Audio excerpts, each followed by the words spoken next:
Alter lighting with a render filter.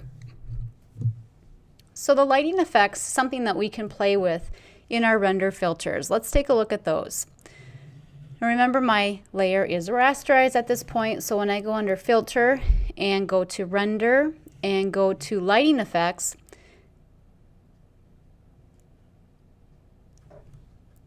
here are my lighting effects. I'm sort of in a new dialog box. Certain panels are visible, my other panels have disappeared, and I see exactly what's going to happen. So this sets an atmosphere. It highlights elements in our image. And you can see what's happening here with a very direct lighting filter being applied. So I have different types of lighting styles that I can select. If I go over here, you can see some of the different types of lights. So I have point, spot, or infinite. Okay, so I have those types of lights. Up here at the top, I also have spotlight, new point light, and new infinite light. So these are the different types of lights that I can choose. So my spotlight here, if I add a spotlight, now I have two of them in fact, if you see my lights right here. The spotlight, we'll turn off the second one here actually. Let's get rid of it and let's just go with the spotlight here. So this is very much directed here towards a certain area. Okay, we have we'll undo the spotlight and look at the point light. So this again, whatever's underneath here, we see what's lighting up.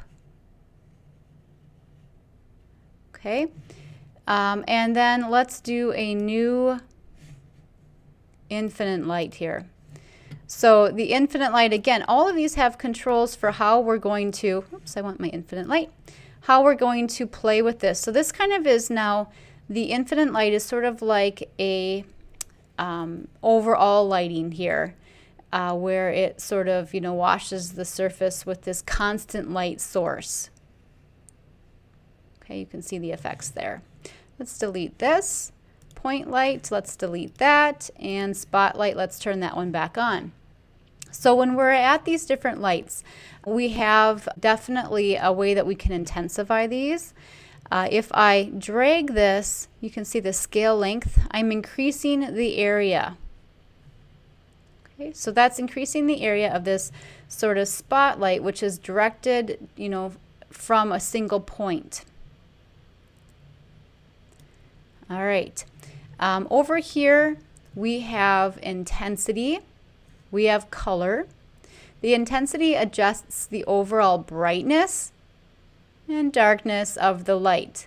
So the light source begins where that radius touches the outer area or the outer edges of the ellipse right here. Okay, so that's the intensity. I can drag with my slider here.